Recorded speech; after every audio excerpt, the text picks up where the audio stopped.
Congratulations, Matt Eberflus. You, sir, are very special to the Chicago Bears organization. Here's why.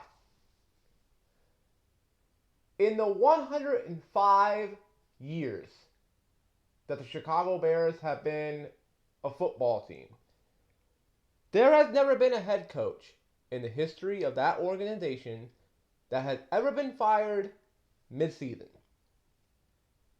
105 years.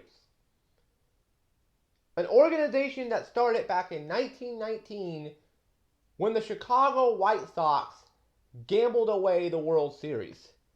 An organization that started around the time of Babe Ruth taking over the baseball world.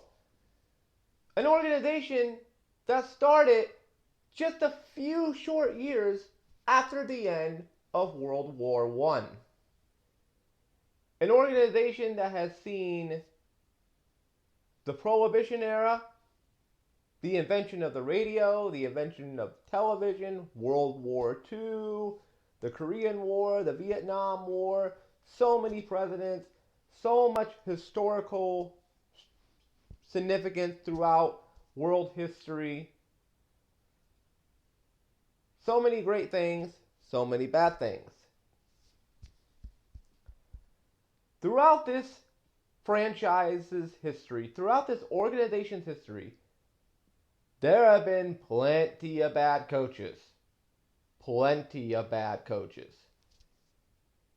But there's never been a coach that was so catastrophically bad, so epically bad, so toxic, so fatal to this organization to the point where they got fired mid-season. It's never happened. You, sir, are a very special kind of suckery.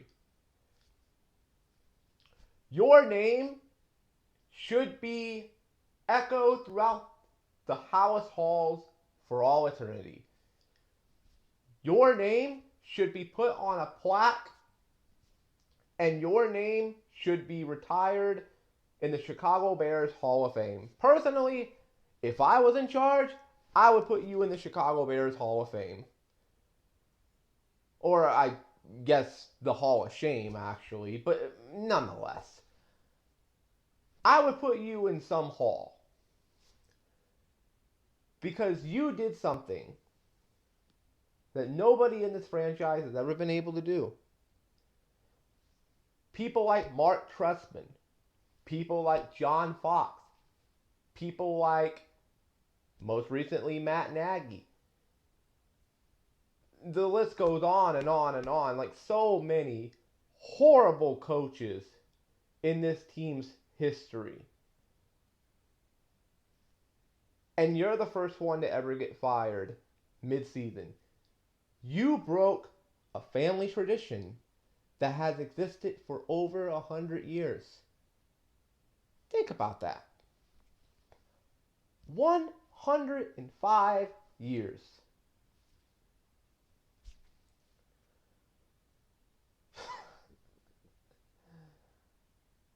You know, I didn't think the Bears would do it. I kept saying to myself, Jordan McCaskey and Virginia McCaskey have never fired a head coach mid-season.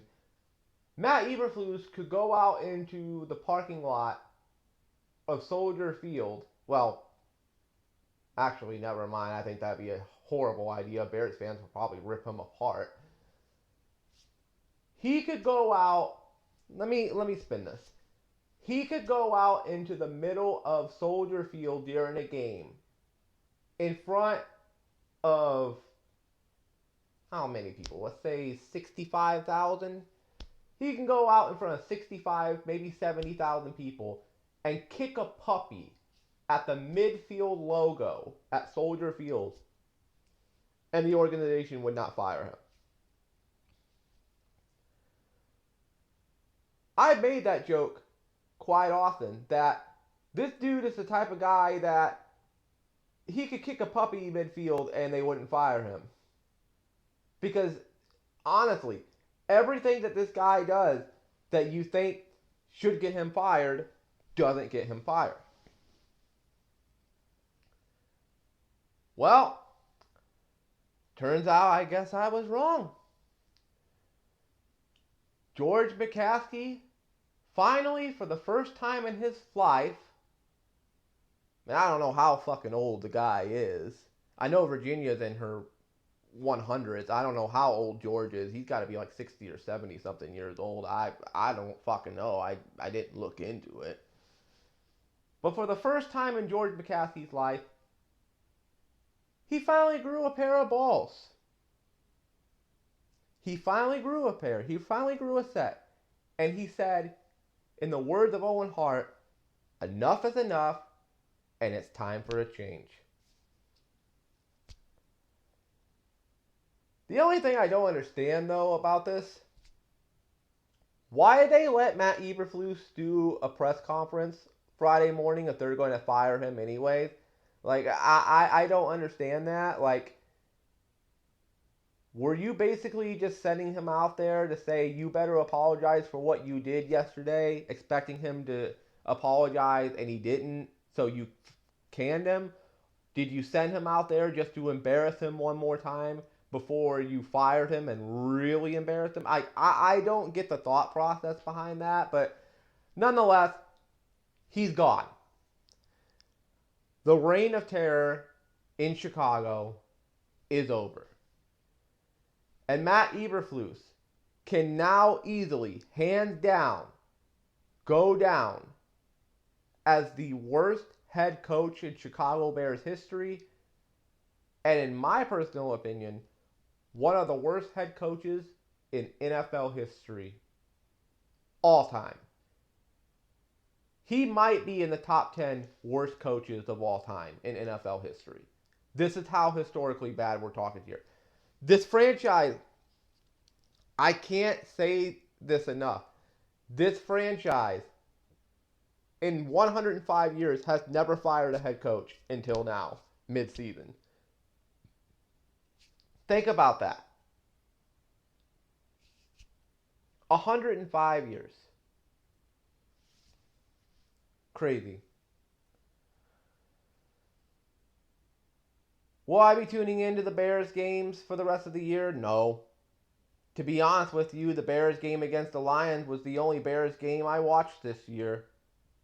And it's going to be the only one I watch this year. I don't give a shit about the Chicago Bears schedule for the rest of the year.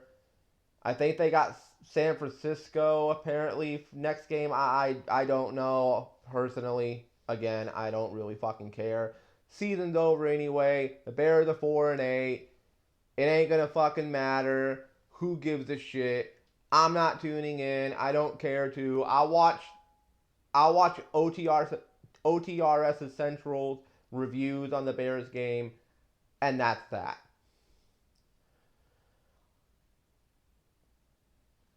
The only positive thing is that at least Eberflus is gone.